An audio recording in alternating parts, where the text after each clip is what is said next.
Hello, ladies and gentlemen. Welcome to another brand new spiritual podcast.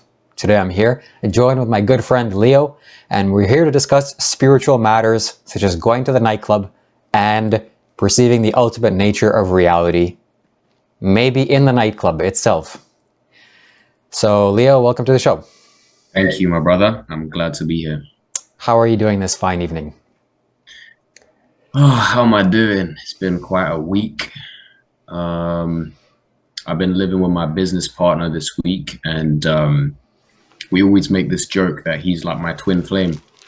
And the energies are very intense. We seem to get into a lot of arguments. There's a lot of like friction that happens when we're living in the same space. And so, yeah, he finally left today with my other friend, someone that works for me in the team. And so now I just feel very spacious. There's a lot of like opening in my energy. And so I was thinking to myself, what do I want to do tonight? And I was like, okay, nice. There's a couple of things. I want to go to the strip club, number one. I want to go to the nightclub as well. I want to meet some girls. And I want to drink as well. I really want to drink.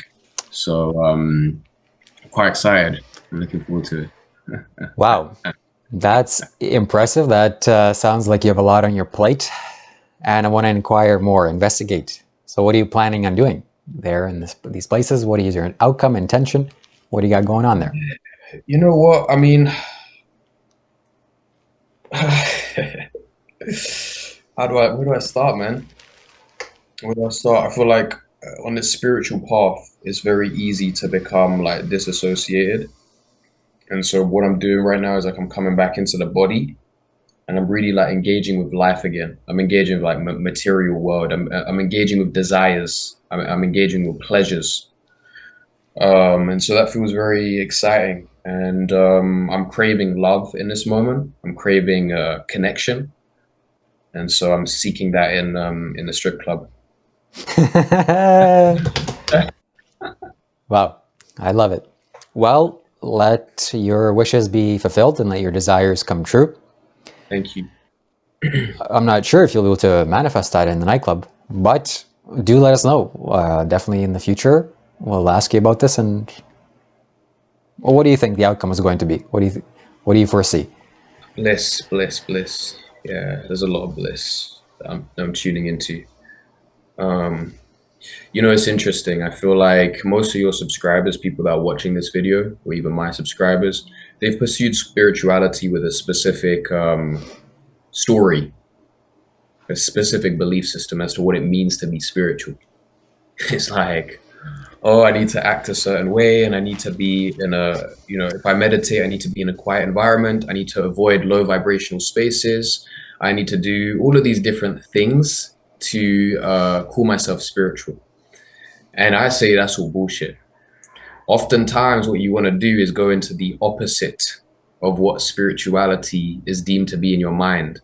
And that is where you will find the highest bliss states. That's where you'll find a true liberation. And I feel like that's kind of the codes that I'm wanting to share with people as well. That it's not just a black and white like people make it out to be. Mm-hmm. Do you think that going to the nightclub is going to make you feel bad afterwards? Like, oh, no? No way. No way. And that's the most important thing. Like, you can't be shaming yourself on this path. Like, you have to just like accept all of what is, man. All of what's arising. You can't be your inner critic, man. You just be sabotaging yourself.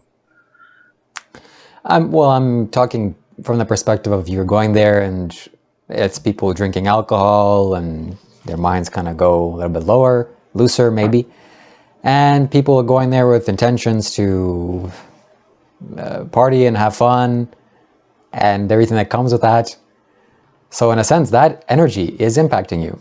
Well, maybe you can let it all in and you're in the universe, no bad energy, but still maybe unfavorable is the word. Would you say that's true? One of the things that I tell people, if they want to attain enlightenment, if they want to raise their consciousness, is to seek pressure cooker environments. I believe it's those that have suffered the most or experienced the most amount of intensity that seem to raise in consciousness on the highest level. And so you can facilitate these experiences with your intention by putting yourself in areas of discomfort. That's my belief. And it's actually what happened for me as well. I can give a little backstory as well about last year. I was very, very religiously strict on my practice. I was studying Paramahansa Yogananda, all the ancient scripts. I was studying Christ and all the different texts and whatnot on how I could really cultivate spiritual power, spiritual discipline. And so I'd meditate at least 5 hours every single day in my room. I'd sit in my room, I wake up, I'd do my breath work, I'd be sitting in front of the mirror, just deep presence of myself. I wouldn't allow anything, any distractions into my field. But it became very obsessive, you know, and it was coming from a space of not feeling good enough as I was. It was like, I need something different than what is. And I think that's where a lot of people get stuck on their spiritual seeking. They're just chasing this, like, oh, I need to be a certain way. I need to be spiritual. I need to be whatever. I say you got to throw that away. It's an identity. It's an attachment. And actually, my liberation, my cracking open happened by going to nightclubs almost every night for 2 weeks straight. And so, yeah, you know, it was funny because I remember I was actually praying for God's guidance. I said, God, I don't want to suffer anymore. I'm done with this life. I don't want to do this anymore. And this was whilst I was doing all the spiritual stuff. And God would communicate to me through bliss. And I remember God said to me that a mentor would come into my life. I think I've shared this in a previous video before, but yeah, a few days later, I remember one of my friends who was a homeless pickup artist. He called me out of the blue after like 5 years. He said he just came out of jail and he wanted to come meet me in Norway and go back out to the clubs with me. And so I'm not going to go into the full story around it, but after going out pretty much every single night with him, I started reaching these bliss states in the nightclub. It's like, I was just like blasted. And yeah, and so I realized that in going the opposite direction to what I perceived was spiritual, in letting go of the identity of what it meant to be spiritual, was where I actually found the higher states of consciousness, the bliss states. And so yeah, that's what I'm quite excited. Maybe I should go to nightclubs. Absolutely. Yeah, you would recommend me going? In your robe. Yes? Yes. I did that once as well in my robe. What were the results like? It was very interesting. You know, people obviously like look at you a certain way, but I was in my own world. I wasn't engaging with what was happening outside of me. I was just like absorbed in bliss, just like on the side by myself. And people would come up to me. It's like when you're in the bliss state, like random, like people get intrigued by your energy. They just come up to you. I had people trying to fight me. Multiple people tried to fight me in that club. It was amazing. Yes, men want to fight in nightclubs. When their sexual frustration isn't met, that's how it comes out. Absolutely. You know, what's interesting is that a few weeks ago, I felt like I should go to this particular nightclub I used to go to a long time ago, called the Madison's Pub in Toronto. And it's a very laid-back, casual place. I wanted to go play some pool. For the first time, I wanted to go with the intention of just playing pool, not trying to get something from somebody or doing whatever.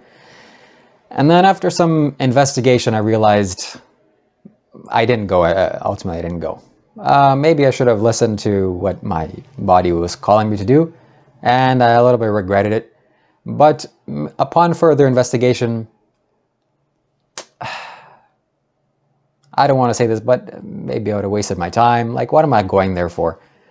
To interact with people? Yes, I know. And anyways, to make a long story short, Going to places like this, I know personally firsthand, it introduces you to a totally new energy. And it's so vibrant, it can be sometimes so alive. People are at the peak of life dancing. It could totally shake you out of your day-to-day stupor.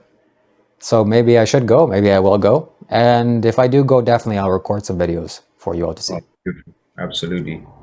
I think it's important, man. I think it's important. It like what I feel like you're doing with your brand is like you're offering a unique perspective to spirituality. I feel like you have a unique archetype. Like you're younger, you're a white guy, you're wearing all of this, spiritual clothing. Like you're unique, right?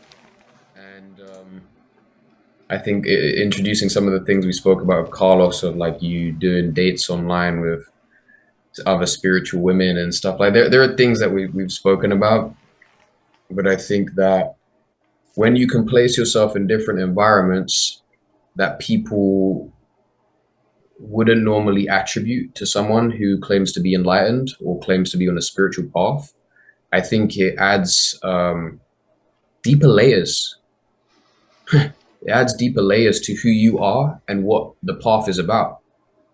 I think that many people are very protective over their like identities, and I think it prevents the full expansion of what they're here to create.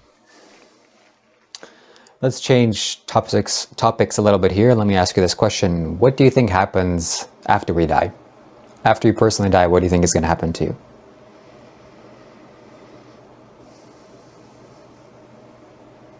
When you say you, what do you mean by you? Like, You in terms of, do you think you're going to experience nothing, like it's going to be before you were born, or no, nothing, or maybe you're going to reincarnate, you're going to go to heaven?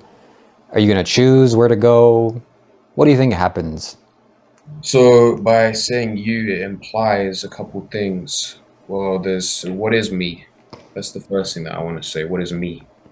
Me can be the physical vessel, the mind and body intertwined as one. Me can be my spirit. Me can be my soul. Me can be awareness itself, source, God, consciousness. So me can be expressed or explained in many different ways. I'll explain it in all the different ways. The body and the mind will disintegrate into the soil or whatever, never to be seen again, probably forgotten about in 100 years. No one will know who I was. Maybe they will. Maybe I'll become a messiah and the world. Maybe there's a religious text about me. Who knows? Anything is possible. um, but what is remaining is consciousness, awareness, life itself, the observer. The observer is always there. The observer can't die. It's impossible for the observer to die. The observer is always there. Um, and so, yeah, I know that the vessel's gonna do whatever it needs to do, but I'm just gonna be like witnessing, watching. And I think what will happen is there will be another vessel that will incarnate. I don't think it will be on Earth. I think it's going to be on a different dimensional plane of existence or a different planet or whatever. A lot less suffering than what occurs on Earth. But I, as awareness, will just be, witnessing the vessel again, going through whatever it needs to go through. That's what I believe. So, in essence, it's kind of like you are going to be born again, reincarnation. You can go somewhere else, somewhere new, and you'll be something else again, experiencing life. Yeah. Yeah, I completed my time on Earth. Many people go through multiple cycles, incarnations on this planet itself. But yeah, I've done what I needed to do here. That thought scares me a little bit because you have to go there somewhere else again, don't know what you're doing, suffering, going through life again. Some people have said that life, in essence, it's bondage. You're in a body, you're in a material world, or you're in existence. That's the bondage. Existence is bondage. So quite scary to look at the opposite of existence, which is non-existence, nothingness, emptiness. That's what science, well, I don't know. If you dig deep enough into the physical, you'll get to something that's nothing, not physical, nothingness. It's the smallest space, but it's everywhere. It's nothing, but it's huge. And maybe I have some concept that if I die and this thing breaks apart, that's it. It'll kind of go back to the elements and there will be nothing for me. Just nothing. But I don't know. Sadly, unfortunately, I don't know for sure. But I want to know. How does that make you feel? Which part? Just like falling into nothingness, or like dying.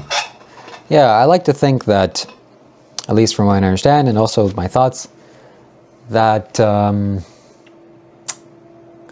it's like the Buddha used an analogy, or I can use an analogy that of a car. You know, a car is made up of different components, but no component is the car itself. But once the car is taken apart, then there is no car essence. So once its mind, body, energy goes away, there's nothing to put it back together. So there was no me to begin with. It just kind of like shutting off a computer. Where did the computer go? Didn't go nowhere. And so, do you feel like fear of that, like the computer shutting down?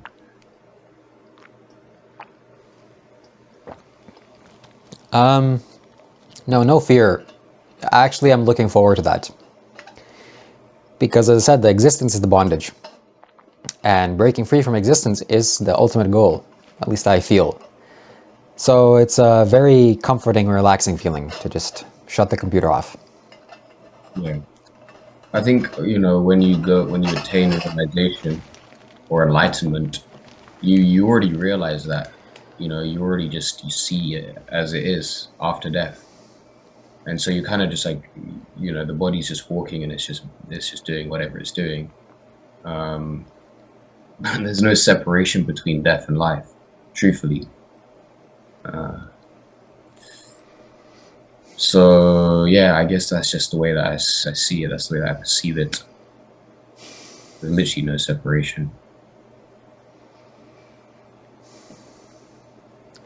I had this dream a few days ago, or it wasn't a dream, it was I was becoming more conscious in my sleep of myself, and I'm seeing that outside of my body is some higher entity, me, but a much larger version of me that I don't have necessarily conscious control over, but it's kind of dictating my life in a large sense. Some people call it the higher self. Well, whatever it is. And I'm just here, this character, and my external life is the game that I play. So I'm just playing a game. Just like you're playing a game in Grand Theft Auto, GTA, if you ever played that game. You're the higher self watching this little computer move around, and then there's a whole world. And you do things and you have fun, and all of your life is your actions. So yeah, I'm having fun here, having fun in this life, taking these actions. And you're going to go out there into a nightclub and see what you're going to see, and to a strip club too, actually. Just remembered. So that's going to be fun. And yeah, what is the intention that you hold going to that place? You already mentioned bliss. Anything else? Anything you're going to be thinking about or doing actively? Good question. Lust is very present for me at the moment. Yeah, just like I feel very animalistic, very primal. And so I don't know how that's going to manifest or what that means, but and it could mean nothing. It could be me just being the observer of the human body's primal desires and accepting it, being okay with it, not resisting it. Doesn't necessarily mean I need to do anything with it, but as long as I accept it and I welcome that energy, there's no fracturing that happens. Like the shadow is looked at, it's integrated, it's welcomed.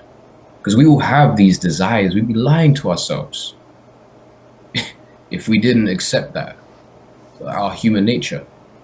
I watched this guy, and someone made a post in your Discord channel the other day about this guy that was, I don't remember his name, some Indian guy that claims enlightenment. And in the video, he talks about how emotions are a lie. You can't have emotions. Emotions aren't true. I was like, this guy is waffling. I don't care how enlightened you are or how enlightened you claim to be. You are lying to yourself. You are bypassing reality, if you were to say that. Yes. And then so, you know, it's slippery, man. Like there are so many false gurus out there, so many false prophets, and that's why I feel like everyone needs to follow me. You know. Yes. And so, Fair. yeah, you know, you got to be very conscious, you know, like, of all aspects of the self, the awareness state, and also the physical human state. I'll share something. I'll open up and something vulnerable with you here. You know, naturally you go to a nightclub because you want to meet, you're attracted to the opposite sex, and that's the mating dance, that's where you go. And that was my first thought and impression. Whenever I went to these places, it's like, okay, I want to get my hormones out. But not the wisest thing you can do. Some very wise internet personality, Haktua girl, you know, Haktua, very wise lady. I just saw a clip of her. She said that sometimes what's good for the whole isn't good for the soul. That was the second or third time I heard her say something. I was like, oh, this girl has a good head on her shoulders. Whatever you may think about her, she's smart. What's good for the whole is good for the soul. She was talking from a girl's perspective, but I'm sure you can understand what that means. Okay. So, yeah. Like, what can happen? Me going to these nightclubs? Am I gonna go do stuff with these girls? No. But the possibility of meeting someone special is always there. And now, actually, after having talked to you right now, I'm realizing that it's kind of necessary to do this. To go to social places, because it's not just for the lustful aspects that you go there. It's for the social reasons. There's lots of people gathering together. Yes, they're drinking alcohol, but that doesn't really matter that much. Not everyone's drunk. And similarly, this little hesitation that I have also with the gym. I have a home gym here. I started weight training. And still my mind is like, why am I doing this? Such a waste. Because I understood from an early on, the only reason to do this is to attract the opposite sex. And that really doesn't mean anything to me now. But still I have to do this. I have to weight train because it's good for the body. It's not just to get your lustful desires out. It has many other benefits. So one should not overlook the importance of visiting a nightclub. Yeah. And any human space that like works your primal energy, works your human body, gym, nightclub, whatever it may be, like I say just engage with it and just observe what arises. You know, there might be like tensions in the body, there might be constrictions, sensations, emotions, whatever. Either we run away from it, we go the opposite way, we disappear into a cave and avoid life, or we just use that as spiritual training. It's literally all about mindset going into these environments. Anything that brings discomfort is spiritual training. Yes, absolutely. And these nightclubs, these sexual sensual places are to do with the lower center of the body, base chakra and that primal stuff. Spirituality, at least what people think, is the top part, like up here. It's spiritual, very spiritual. Oh, no, not this, not this. But here, oh, so spiritual. That's not wise. You gotta get everything. Everything. Everything. Well, that's all I wanted to say. Do you have any final words or any more topics? Well, that's it, my friends. Ladies and gentlemen, thank you so much for watching. Stay tuned for another day when we discuss more spiritual ideas. Take care.